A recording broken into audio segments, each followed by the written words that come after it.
Hi guys, Untitled here, and welcome back to another video, and today we are going to be ranking every single classic Dalek story from worst to best. Just to give you a note, we are still reviewing the Space Trilogy, however I'm just going to split it up so every other week. So we had Full Circle last week, then this week we'll have this review, or this ranking, then we'll have State of Decay next week. Then the week after that we have the new series Daleks, and then finally we'll finish off with Warriors Gate. So yeah, much to look forward to. So if you are enjoying these videos, please consider liking and subscribing. But yeah, let's start with my opinion, worst Dalek story. As for also another note, neither Dalek Master Plan or Evil of the Daleks will appear in this, because although the Daleks are in it, obviously, they're missing, and I've not watched the reconstructions, and there has not been an official animation. However, for Power of the Daleks, the official animation has been released, so I will count that. But anyway, last place we have Planet of the Daleks. Pertwee story. Not a particularly bad story by any means. It's quite noted as a rehash of the Daleks. It is similar to the original story, which, if you continue watching the ranking, you'll know that I'm put quite mid-tier. So although it's my preferred Doctor, I do prefer John Pertwee over William Hartnell. I find that the whole story just feels a bit repeated, and also I think in some aspects it does it a bit poorly. I like the design of the Dalek leader guy, but he only appears in the last bit of the story. The Daleks are okay in this story again, but it's definitely the weakest of the 70 stories, but followed closely by Destiny of the Daleks. Now, Planet is my least favourite because it's just a rehash. Destiny is definitely my least favourite because it's, of terms of actually story wise, it's pretty meh. I think Tom Baker and Lala Ward's are great straight out. The first story they're in, really quite good chemistry. But where it starts to fall is Davros the Daleks. Davros was not played by Michael Wisher, who was the actor who played him in Genesis, and David Goodson is not as good as he was.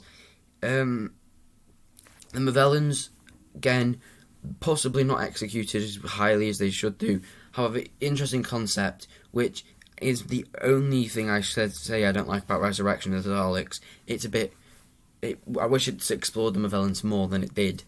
Next, though, we have another Hartnell, the first Hartnell story, is The Chase. Chase is a fun one. It's not bad. It's just a bit of fun. The effects, well, are dated. You kind of got to give it respect for what it tried to do. Also, I like the idea of them hopping between setting and setting. That definitely makes it less boring, because with some of the Dalek stories, especially the biggest pitfall of Genesis, in a lot of people's opinion, is that you're in one location for 90% of the story, and it's quite bland. And even when you do move out to outside, it's a quarry, and the Thaldome is pretty much the same looking design. So it was nice to see that they try and change up a bit every story, because they go to Mary Celeste, they go to this cool haunted manor place. It turns out to be like a theme park. They go to New York, and then obviously the city where the other races are, that against the Daleks, which I've completely forgot the name of, which is fortunate. But anyway, yeah, after that we have a quite unusual placement right here. A lot of people's favourites, Remembrance of the Daleks, which is significantly lower than some people would have you think. And I think, honestly, in terms of Dalek stories, there's not many that are that bad in terms of Dalek stories. You got maybe one in the classic run that's gone where you might go, but in my opinion, after Planet of the Daleks, they are all pretty decent, and they all have their respect, good parts in respect. I think the Daleks in this are amazing. I think the actual idea with the Daleks is a really smart idea. I think Sylvester McCoy is really good in this. I think Ace is pretty decent in this, but I think they tried to make Unit in this, and they kind of did it pretty poorly in some respects. And rewatching it, you start to notice that, although I'm not complaining the quality of the effects, because there's nothing they could do about that, but it's more how the Daleks are fine and stuff, but sometimes some of the acting is a bit naff. And although that happens sometimes in Doctor Who, especially during the ending with the 80s, you can see that some of the stuff a bit naff. But I mean, it's in some respects in Remembrance it's at a whole other scale. They underuse Terry Malloy to the point where you question why he's in this story, and it's just, I think it just ruins it at some points. But next we are on the Daleks, the original story introducing the Daleks. Yeah, it's fun. It's quite cited as a bit long in places. I think I agree with that 100%. It is definitely too long to be 7 parts, 6 parts, possibly 5 parts if you cut more out. Obviously, it might become a bit shorter if you're in 5 parts. You might cut bits out which are a bit more important. But 6 parts would have been good. However, 7 parts, no one's really complaining. It does lead to some points where you go, well, because there's a scene, there's a bit where they escape the city, then next episode go back to the city, and you question, well, why don't you just loop around type thing? And it takes them a while to actually decide to go to the Daleks when they could have thought, well, they could have gone straight away. So some stuff like that. But all around, it's a great introduction to the Daleks. And unlike the new series, I think it's cool to see the Daleks as a force, where they're not going, oh, we can put the Daleks in here because they're well known, so fans will watch the story anyway. And it's cool to see the Daleks, stand up on their own 2 feet. They're an unknown villain at this point, so obviously people don't know what the Daleks were. So if they were awful villains, then they wouldn't have been brought back as much as they were. After that, we have Death of the Daleks. Now, no one will be able to change my mind that Death of the Daleks was not a sequel in many respects to The Chase, because they're both pretty comedy. I mean, Death of the Daleks does what it says in the title. It kills as many Daleks as it can, and in the weirdest ways possible. I mean, one gets killed by a tentacle. I think another gets pushed off like a cliff. They die in the most weirdest ways, and it's absolutely hilarious. Also, it has one of the coolest cliffhangers in my opinion, or the funniest cliffhangers in my opinion, when the Doctor and the person he finds, the X1 person that he finds, walking in the main tower place, and he says, no, wait. They pan at this floor which is multicoloured, and that's just the cliffhanger. And it's so funny because the cliffhangers are normally quite good, and you've got this random one. They clearly didn't know how to end this bit because they didn't have more than just 2 people in there, so they couldn't have one person die or anything in it. But then next we have the only Charlton story, because Evil's not on here, Power of the Daleks.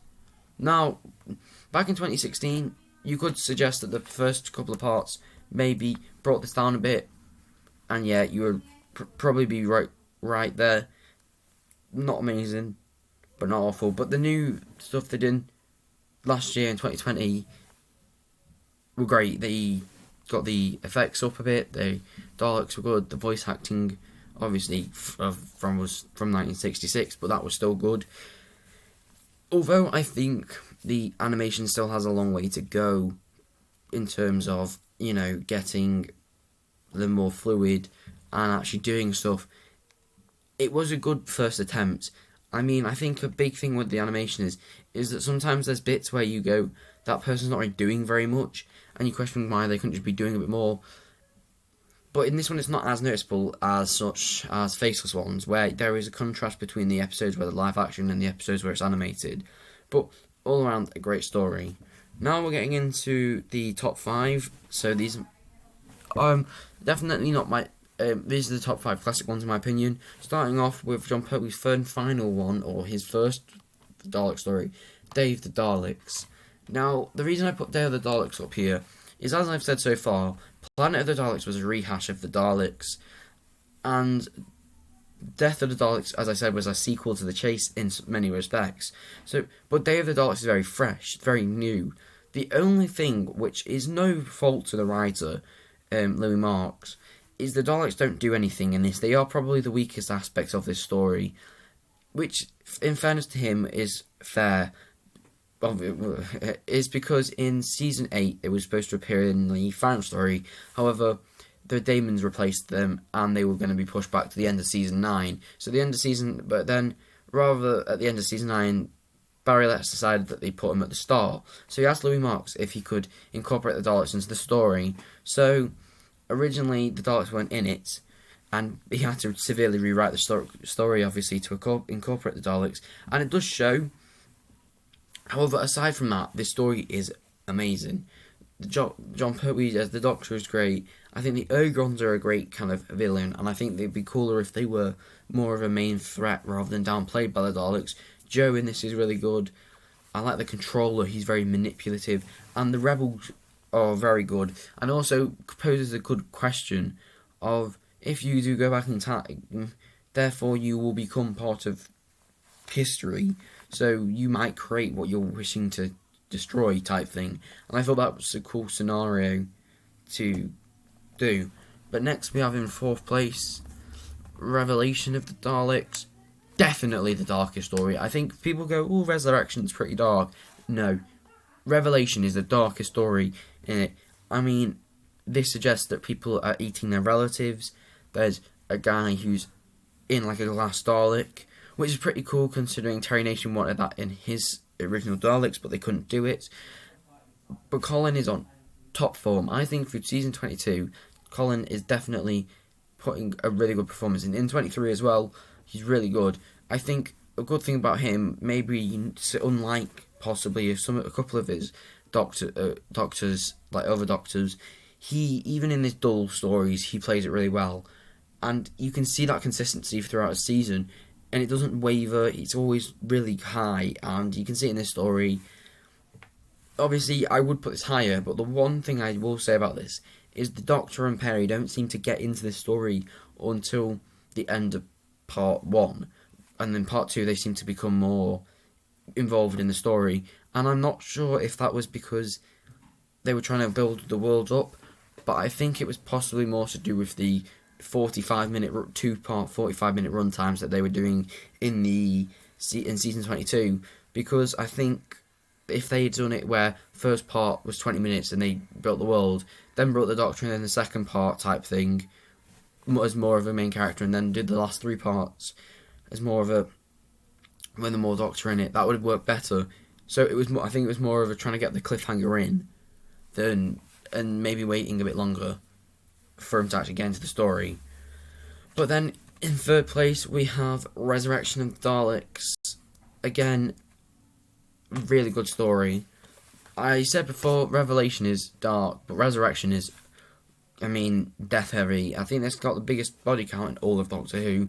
This starts off with some police officers, or so to speak, or clones, gunning down about 20 people. So that really sets the tone for this story. First of it, appearance of Terry Malloy is playing Davros, who was also in Revelation, which I didn't really speak about. So I'll say it together. Amazing in both stories. He's manipulative. He's quiet when he needs to be. He may not be as good as Michael Wisher in terms of being quiet and quite loud, but he's really does play the part well. The Daleks in this are similar to Revelation again. Don't really do very much. They kind of go, oh, Davros is a bit sketchy, check on him. They do, and then they get turned into, and then they kind of just die to the Magellan virus, which was an unusual take. I think they were going to keep the Magellans in, but I'm assuming maybe they didn't want to bring them back because the whole idea of them was good, but the episode they were in probably wasn't as glorified as they were possibly remembered as, so maybe they just got rid of them a little bit. But in second place, anyway, we have the Dalek Invasion of Earth, which class story. It's definitely the best one without Davros in. They're dark, it's creepy, and I think, especially for 1964, this was very quick after the Second World War, and this is basically what life would have been like if the Nazis had won the war. And it's very dark, it's very creepy, and it's very scary. I think the Doctor in this is superb. His speech at the end, William Hartnell's speech, is amazing. And it's just cool to see Daleks going past Big Ben and what Houses of Parliament. I think that is probably the only reason that makes it so good. I must admit, watching the movie with Peter Cushing in Daleks Invasion of Earth 2150 AD, that has made it slightly better. I think the thing with the Cushing movies, which made them better than both of the Dalek stories in some respects, was they trimmed the fat a little bit, cut them down. However, I do think Dalek Invasion of Earth is still a phenomenal story, which is also why it's in my top 10 classic Doctor Who stories. But then in first place, no surprises here, we've got Genesis of the Daleks. I think for people, I know a lot of people who go, well, it's a bit overrated. Even people who think it's overrated still like this story. It's got Tom Baker at his fine form, Harry Sullivan's in fine form, Elizabeth Sladen's on fine form. The Daleks are good in this. Another thing also is the Daleks, people complain the Daleks aren't in this. It was like, well, go watch Remembrance then. There's no point in watching Genesis if you want to watch a Dalek story. It's like asking for a Cyberman story if you're watching World Enough in Time. You watch this to see the Doctor and Davros and stuff like that. You don't watch this for the Cybermen. But, not Cybermen, the Daleks. But yeah, this has been just my ranking of the classic run.